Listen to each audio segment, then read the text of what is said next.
What did we learn, Palmer? I don't know, sir. I don't fucking know either. The Wrestling Life. Hey everybody, it's The Wrestling Life. It's episode 408. We're into May of 2025 now. We have Backlash this weekend to preview. We have WWE releases to talk about. Anyway, I'm Ethan. I'm Liam. Liam, we have so much to talk about this week. And as always, so many things we can't talk about on the first and only wrestling podcast. Welcome back, crab fans. WWE releases to talk about. It's kind of the second batch this year already. They did some in February.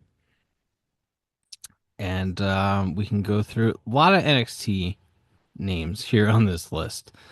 Danny Palmer, Big Body Javi, Oro Mensah, Gallus, Riley Osborne, Jakara Jackson, who has been heavily featured with the Metaphor, Eddie Thorpe, Gigi Dolan, Cora Jade, probably the most surprising name to me on the list is Cora Jade.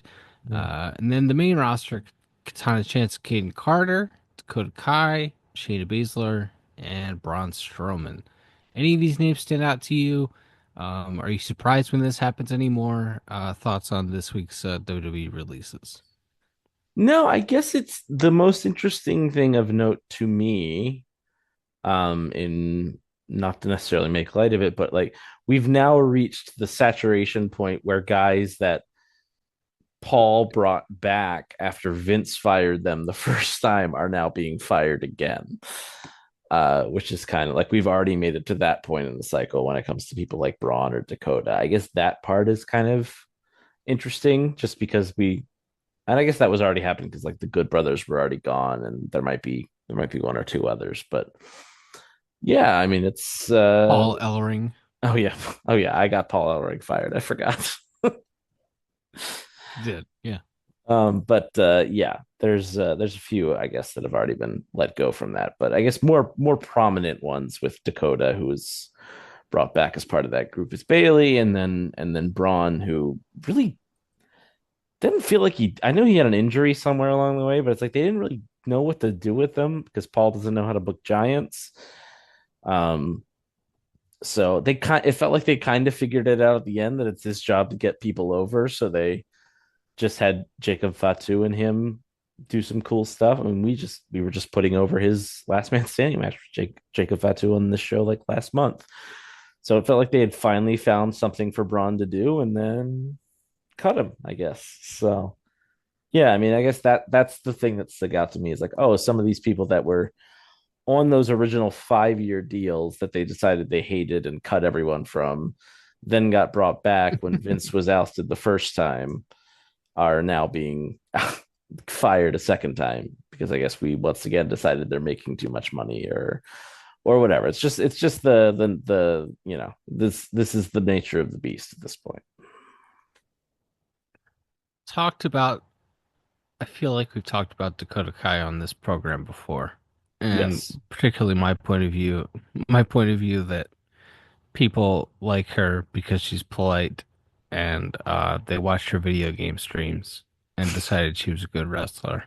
I'm sorry, Dakota Kai's not a good wrestler. And I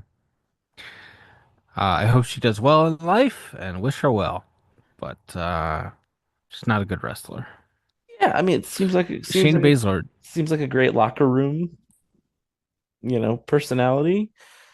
Um, I took a little exception to when people were fantasy booking her immediately going to AEW, and people would be like, she'd be better than 70% of the roster there, and I'm like, are we? Like, if you tweeted that in 2021, I probably would have agreed with you. Like, but like the top of the AEW women's division is a lot better than it was a couple of years ago. So I don't necessarily think that's true. If you want to be like she's better than Anna Jay, I've seen more memorable Anna Jay matches than I have Dakota Kai matches. I'll just say that. Obviously they involve like barbed wire and crazy stunts, but still the point remains I have seen much better Anna Jay matches than that I can remember to this day than I can I don't know if I can remember any Dakota Kai matches I've ever seen. So, and her fans would I assume would assert that that's because she hasn't been given a chance. So we'll see if that changes, if my opinion changes over the next when the 90 days are up, I guess. There is a clip making the rounds on wrestling Twitter when Dakota was released. It was of her match with Lyra Valkyria recently, within the last 2 months on Monday Mm-hmm. Night Raw, and it had like 800 retweets and 26,000 likes, and it's like the person who posted it was like they released her. Can you believe it?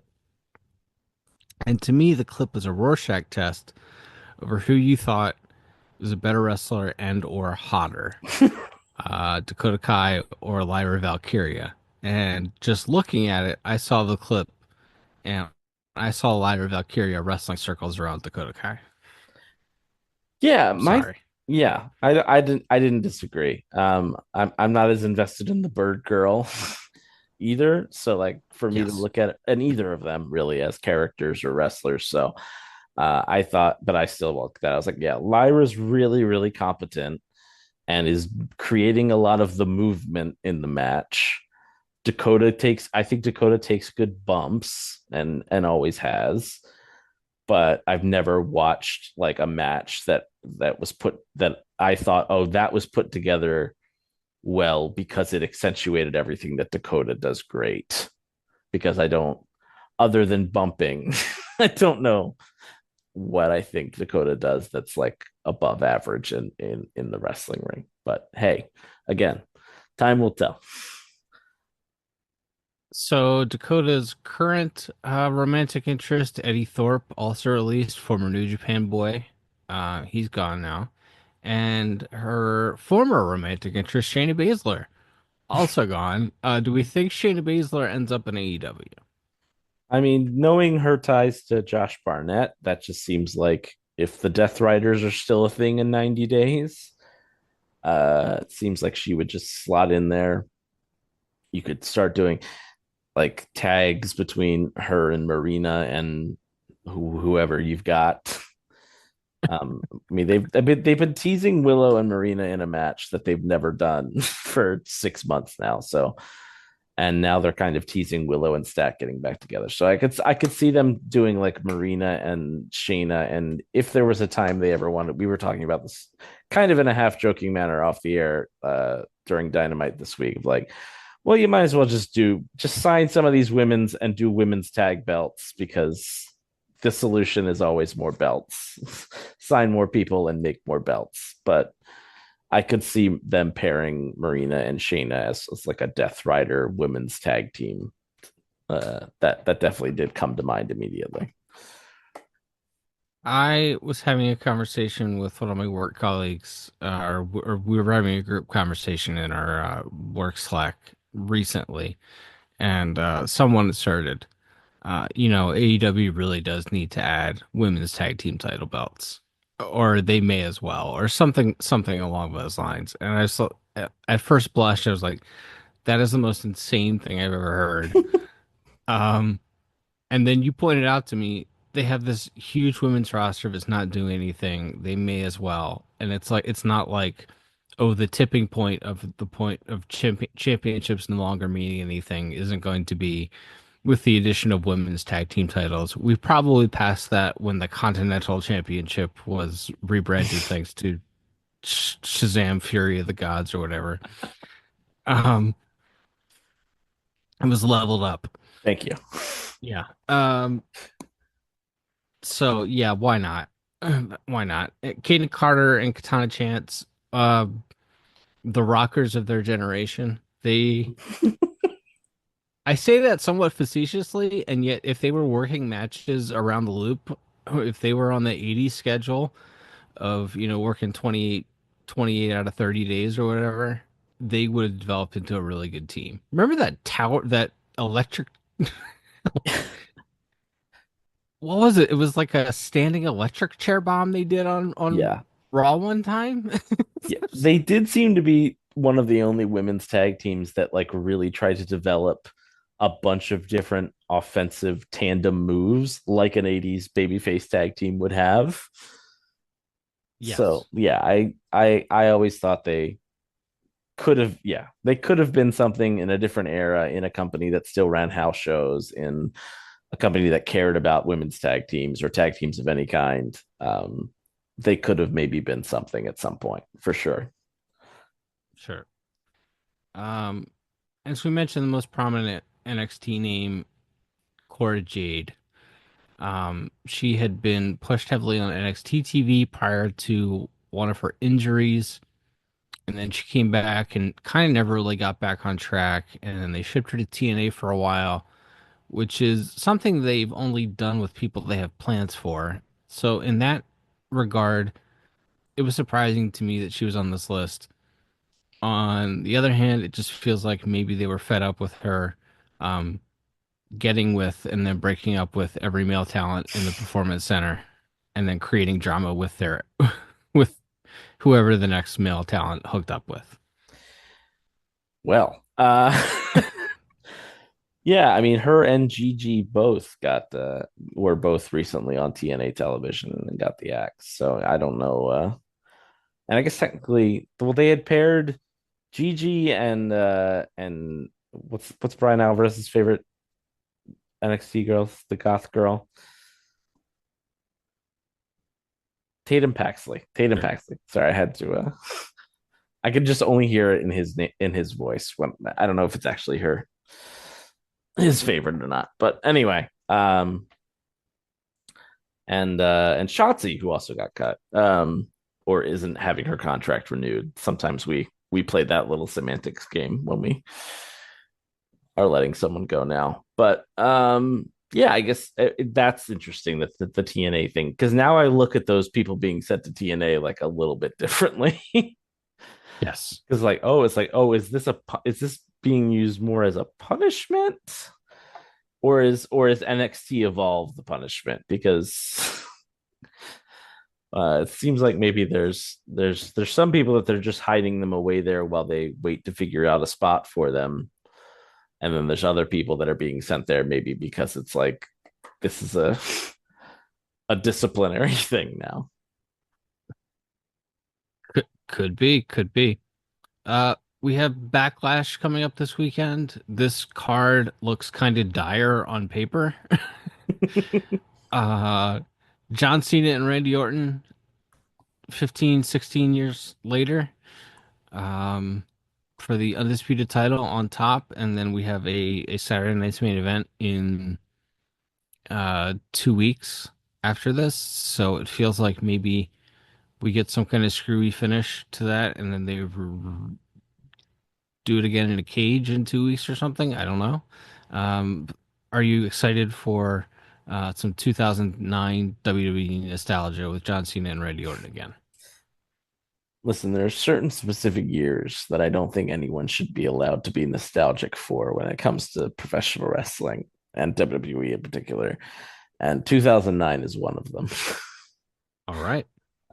Listen, they had one great match together, which I know you're not a fan of, but the I Quit match where Orton just legitimately beat the tar out of Cena with a kendo stick. Yes. And then they had a bunch of subpar matches, in my opinion, and wrestled on every pay per view for 8 months in a row.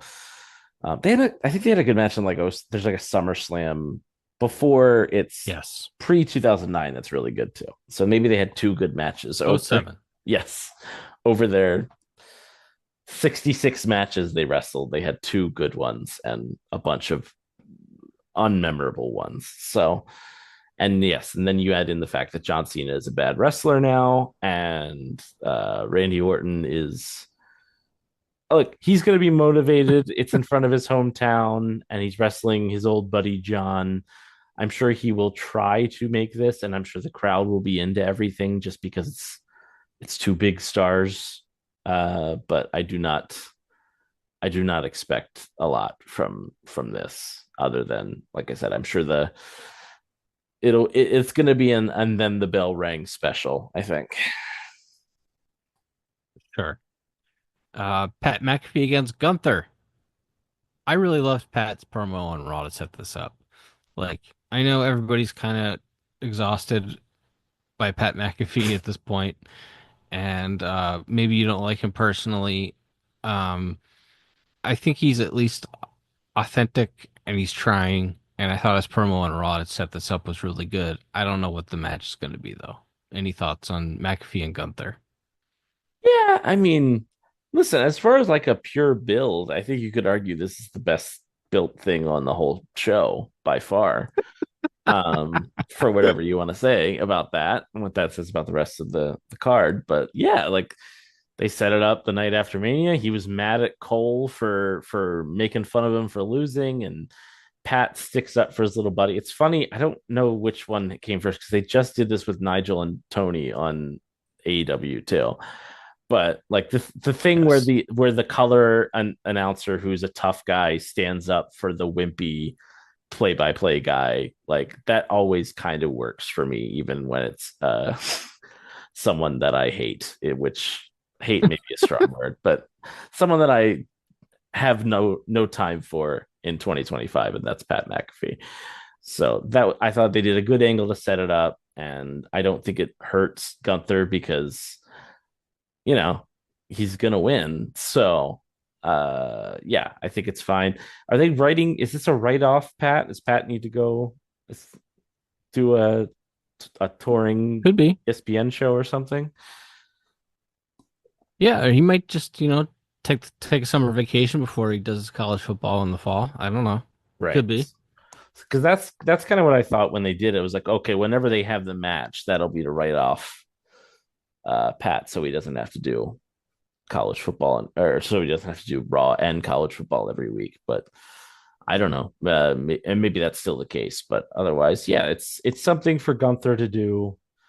And whether I like it or not, people were super into the idea of Pat standing up to defend Michael Cole's honor, and so that'll be fun. Yeah, I think this will be fine. And Pat's per his, per his level of ability, I think has had perfectly serviceable matches over the years when they've had him get in the ring. So, and he's working with Gunther, who look if Gunther can get, you know, he, is Pat a better worker than Jey Uso? I guess we're about to find out.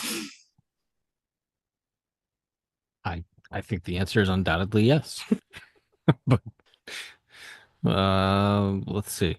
Dominic Mysterio defending the Intercontinental title against Penta in a singles match.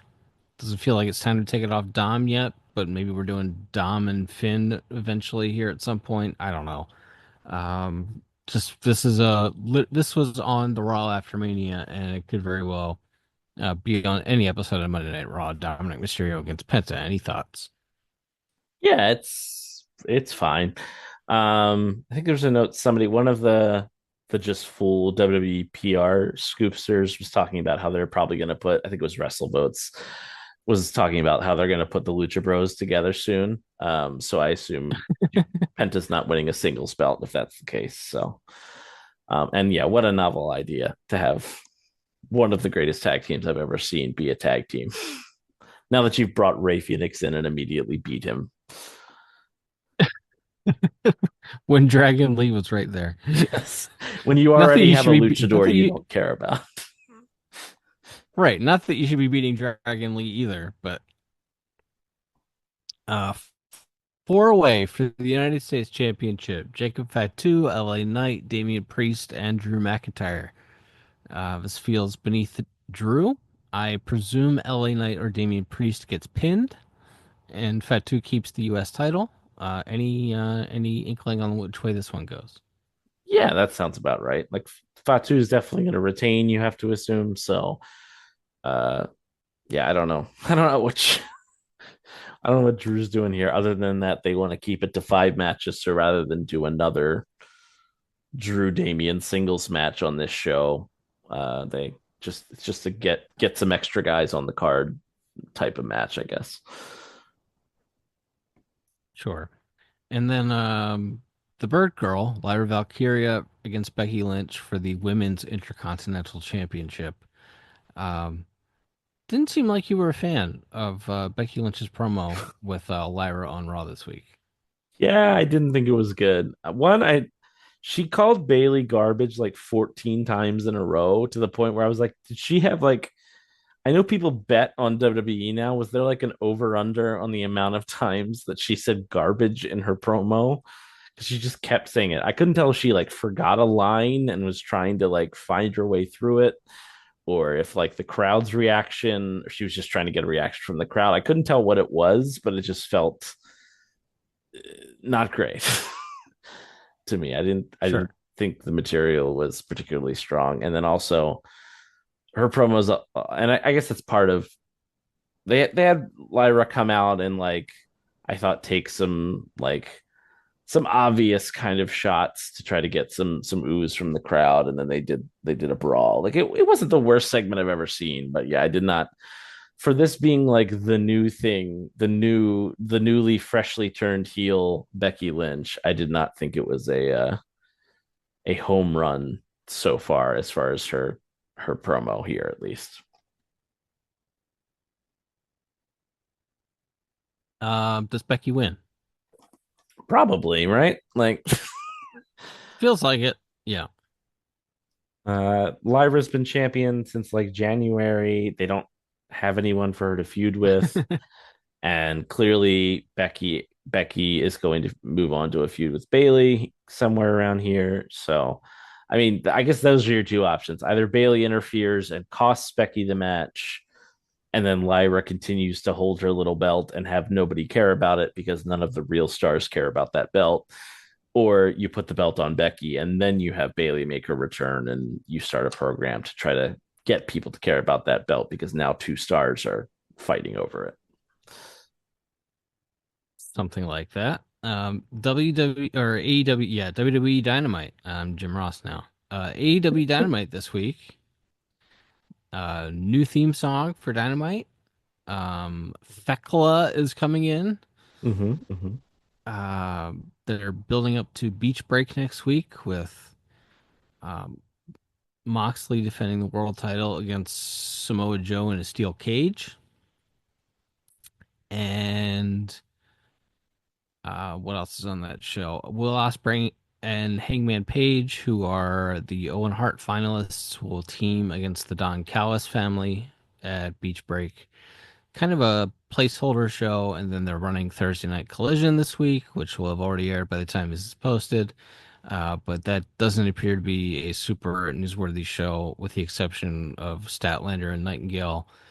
I guess they did a three-way like in January or December, but it's their first singles match since September. So we're kind of reheating this feud from 8 months ago with Willow and Statlander. Statlander turned heel, then turned back babyface. Willow's been a babyface the whole time, but never really accepted Statlander's friendship back. And I don't know.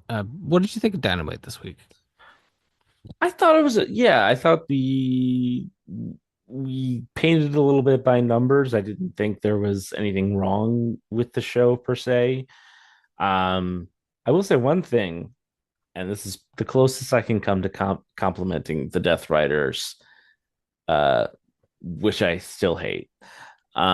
Which is that now Mox is begging off all the time now. Like all of a sudden they decided the heel should be a coward. Yes. I don't know if it's just because now he's feuding with Joe and Hobbs and like tough guys, so he's willing to sell for these guys more or what. But all of a sudden, Moxley is like the coward who runs away and watches his friends get the crap knocked out of him, and he's doing the big bug eyes, like stare as Joe's threatening to kill him and everything. And it's like, you know what? That is better. That is better than him being a tough guy who chokes everyone out and then and then beats and then stands tall and beats the baby faces asses on every show. So there's a plus.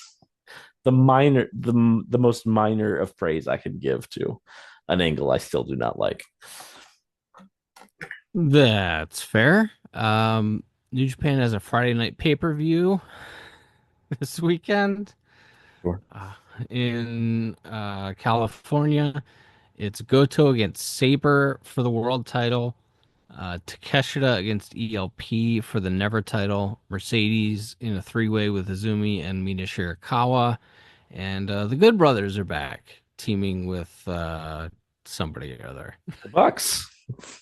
Right. They're good friends of the Young Bucks against Gabe Kidd, David Finlay, Clark Connors, and Ghetto. So this is a show that's going against Friday Night SmackDown. Or I guess it airs it starts at 10 p.m. Eastern. So it'll go against the final hour of SmackDown. But Dominion's their big show next month.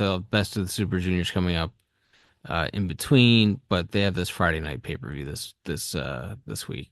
And Tetsuya Naito and Bushi finished up with the company at Dantaku. Uh, Naito, very over, one of the biggest stars in the history of the company, and doesn't seem to have a real clear plan on what he's doing next, other than getting surgery on his eye again. And he's gonna go to South America and get stem cell treatment on his knees. I mean, look, it worked. It worked for Ray, so who knows? Maybe he'll come back in a year and be better than ever. But yeah, I mean, we've talked about it for a long time. It's difficult to parse because he's been so physically deteriorated. With yes, he was also still so over and was still one of the few guys there, it seemed, that could move tickets. And for better or worse, New Japan is still in a business model where they need to sell tickets. So much like how we watched Tanahashi deteriorate over the years, like you couldn't really afford to let that guy take too much time off if he wasn't, unless he had like a quote unquote serious injury. So he just like kind of ran himself into the ground working 8-man tags and everything on all these little shows because they needed him, man. He needed to make his talents, brother. So yeah, it'll be interesting to see if he's a freelancer when he comes back and he's working everywhere, or if he tries to start his own promotion, or what could happen if he joins up with one of the other places, or if he goes back to New Japan. I guess all options seem on the table, except, as we've talked about before, the idea of him coming to America. That one seems not likely. So yeah, good, best of luck to him. As far, the only other thing I had about New Japan was looking at the card for that Friday night show. It's like Saber and Goto, the rematch seems like a match they should build up to a lot bigger than on this random Long Beach show, just because Saber was the champion and Goto beat him for it. Like, and also because they don't have a lot of other big main events lying around with Right. Naito gone and everybody else gone. So I was like, wow, kind of surprised they're just burning that year. I mean, not that they couldn't still go back to it, after the G1 or whenever, but I was just like, wow, it's interesting to just kind of burn this out here and not like Dominion in June or whatever. But yeah, that's and what's and cool. and especially they kind of did at Dantaku. He wrestled Drilla Maloney, I think, one night for the world title. Goto did, Right. and then they, because of how they book, they didn't have his next challenger until after he defended against Drilla Maloney. And yeah, so they put this together, as you mentioned, on like 5 days' notice. Yeah. So why didn't they flip those at least? Particularly because I think Saber means more in Japan. Yes. Not that not that he won't sell a few tickets here, but yeah, I think that match means more in Japan than it does in Long Beach, California, or Ontario, California, wherever they're running this weekend. But yeah, um, I feel like you said something else about New Japan that triggered something in my brain, but maybe it's best if we Uh, don't go into that this week. Business wise, Is selling there tickets. I don't anything? know. Yeah, it could be. Anyway, I'm sure it's not important. Um, I just want to take 1 second and talk about the best thing I saw this week. Mhm. And I generally, when I remember, I would like to do this at the start of the show every week. Just what's the best is kind of in place of the happy talk and Yeah. talking about how bad of the local sports team is. But I remembered this week, and this week, wrestling or otherwise, was Renee Paquette interviewing Tony Schiavone on AEW's YouTube channel in her Up Close show. Oh, Just 21 minutes, 21 minutes of two pros talking shop. Fantastic. Can't recommend it enough. yeah, I saw a couple clips from this. It looked great. Like it made me. I think I have it saved to watch. I'd like to watch the full thing at some point because that does seem up my alley. Yeah, I liked Renee's podcast when she had that. I guess whatever network she was on maybe doesn't exist anymore. Or she doesn't work for them anymore. But I was like, yeah, I wish like her doing long form chats, especially with other like that's a compatriot of hers. Like they're in the same style of it's not that her interviewing wrestlers, I'm sure, isn't great too, but like her interviewing another wrestling announcer and talking about like the differences of I think the clip I saw they were talking about the differences between play by play and color. And I was like, oh, that's really relevant Yes. because Renee was not a good commentator, but I have always maintained that the mistake was not having her be play by play. But 1,000%. and I wish that I don't know if she would even want to at this point, but I'm always like, this company would be a good chance for her. Like put her with Nigel or someone and let her, or put her with Tony for that matter, and let her do play by play. You know, if they still had a third show, like test drive it there, and then if it's good, move it somewhere else. But hey, that's just me spinning my wheels. So I've always thought that about Ren, but I think we've probably talked about that on the show. Maybe at the time she was an announcer and wasn't very good at it. To be like, but she was also the third man or third person in a booth with Corey Graves and Michael Cole. So like maybe we didn't maximize her potential to be a good commentator either. So Yes, 1,000%.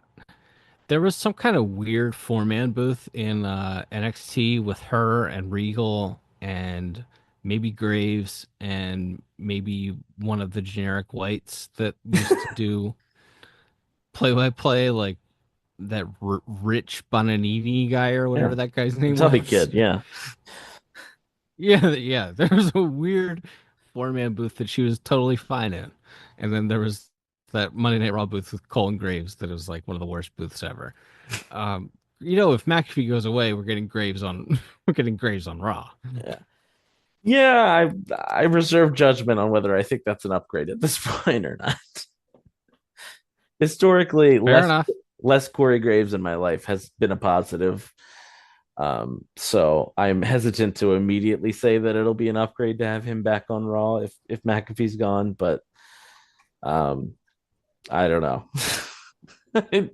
I feel like it's a push. It's a lateral move at this point, but we'll see. We'll cross that bridge when we get to it. Totally fair. All right. Anything else you'd like to discuss? Ricochet and Javon Evans, who I'm told is one of the NXT folks, got in a Twitter fight this week, and Javon Evans worked himself to a shoot, I guess. He did. He was talking about how he's more famous now than Ricochet is working. He implied that Tony Khan is a crackhead. Like, I don't know what you want to call Tony Khan, but crackhead wouldn't be No, top of mind for me. that's not the type of speed guys who have Tony Khan's money do. All right, let's learn your terminology. All right, allegedly, the kind of speed allegedly that Tony Khan might do. I don't know. Yeah. I like whatever. Ricochet does a Twitter gimmick now where he just craps on WWE, and he finally got a WWE personality, I guess, to take bait on it. Does this help anyone involved? Does it help AEW? No, but it did end with an NXT wrestler calling Tony Khan a crackhead. So I guess mission accomplished. Well, we've done it again. All right. Anything else? No, we've already discussed everything. All right. So until next time, I'm Ethan. And I'm Liam. We'll be back soon with more stories from the wrestling life. Bye-bye. Thanks for listening. Don't forget to leave us a 5-star review on Apple Podcasts. Now, here are this week's bonus features.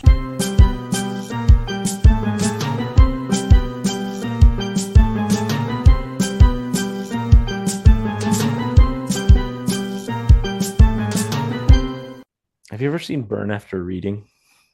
No. Is it Very, good? very good movie. But it involves some of the characters involved are in the CIA, and so near the end of the film, there's a scene of J.K. Simmons, who plays one of the agents who hasn't been involved in the movie really up until then. And he's just sort of having the plot of the movie explained to him. And he just goes, well, what did we learn? And the other CIA guy goes, like, I'm not sure, sir. And he goes, well, I'm not sure either. I guess we learned not to do it again. And that's kind of how I feel when learning about Ricochet and Javon Evans having a Twitter fight. I was like, well, what did we all get out of this? I'm not sure. I have seen that clip or that clip in GIF form or both, and it's always very funny when I see it. Mhm. So now, thank you for the context. That's cool. What did we learn, Palmer? I don't know, sir. I don't know either. I guess we learned not to do it again. Yes, sir. Well, if I know what we did. Yes, sir. It's hard to say. Jesus Christ. I'm not the Boston Red Sox general manager or Rafael Devers, so I'm doing better than those guys. Isn't it refreshing after and while I do like a lot of these players, we've got like 15 years of baseball players just being like very boring when it comes to like expressing discontent with their front office or and really anything. Yes. And now just have Yes. a guy just be like, hey man, you told me to you traded for another third baseman and told me to burn my glove. And now mid-season, because somebody got hurt, you want me to play first base, a position I've never played. F off. It's like, yeah, he's right. It's just refreshing to hear someone like air the dirty laundry in public for a change. Like, Yes, there are no more Carl Everetts in this game. mm-hmm. The Albert Bells of the sport no longer exist. Yeah, I was quite tickled by that, and also just because anything that causes the Red Sox. I mean, I don't wish injuries on their first baseman, but everything else about this, love it. Yeah, Wish them nothing but the worst. yeah, it's great. In other news, we found out today. We're hearing reports. The Pope is now government inspected in U.S. grade. He is from Chicago, Illinois. He is indeed. How fast is SNL already broken for the season? How fast are they going to do a terrible Da Bears skit with the Pope with the conclave? Hopefully this weekend. I think they still have a season finale coming up. Okay. Are any of the people that were in the Da Bears sketch still alive? That I don't know. Aykroyd, maybe? Aykroyd might have been in there. Yeah, Aykroyd is alive. Jeez, dude, I don't know. I mean, that skit's like basically before your time, let alone my time. Right. It's one of those skits you hear referenced more than I think I've ever actually. I don't know if I've ever actually watched the whole skit. It was just like, whatever the 90s and 2000s version of a meme was, and I think like Chris Berman and people would reference it. So that's Exactly. kept it alive. Da Bears. Oh yeah, Walton Goggins is hosting this weekend. That weirdo. I love his work on Righteous Gemstones. I think he's a great. I think he's like has designs on being a lead actor when he should just continue to be a weird guy who looks like he smells like an ashtray Yes. in bit parts and other things. But swing for the fences, I guess. But yeah, I'm always like great supporting actor, and that's it sounds like a put down. It's not. He's very, very good in most things where he is a supporting actor or the bad guy or whatever. But I don't know about leading man Walt Goggins, which feels like there's been an attempt to get that out there. Yeah, I'm sure it pays better being the leading man. For sure. Okay, so the cast, everybody but Farley is alive Okay. of the bear sketch. We uh Joe uh Mo- Joe Montana, whatever the Criminal Minds guy on CBS. Hmm. Farley, Mike Myers, George Wendt of Cheers fame, and Robert Smigel, comic the Triumph the comic insult dog. Okay, so if we scramble, if we have, probably got to fly some people in, but we could get it on the air by this weekend. There's still time. Did you know that Jason Sudeikis is the nephew of George Wendt of Cheers fame? I did not. He's a secret nepo baby. Looks that way. Love finding out when someone who has a different last name is secretly somebody's nephew, or Yeah. like when I found out Nicolas Cage was Francis Ford Coppola's nephew. I was like, oh, interesting. Like it doesn't negate necessarily, but you're like, oh, okay. So there was no way you weren't gonna get to be an actor if you wanted to be. Right. Foot in the door. Very least, foot in the door. Right. Like obviously you had to have some talent to stay around for 40 years and also the ability to say yes to literally every movie you're offered. But in Cage's case, but you're like, yeah, okay, you I'm gonna guess that gets a few more eyeballs on your reel when you're trying to get an audition for SNL if you're that guy's nephew. Yeah, if your guy was on a sitcom that made boatloads of cash for the network for 13 years. Mm-hmm. Yeah, then probably. All right. Let's get through this. Get Dick Ebersol to be like, all right, I'll try the plaid one, Jason. Ebersol, who they gave SNL when Lorne Michaels quit for those 3 years or whatever. I try to keep on keeping on.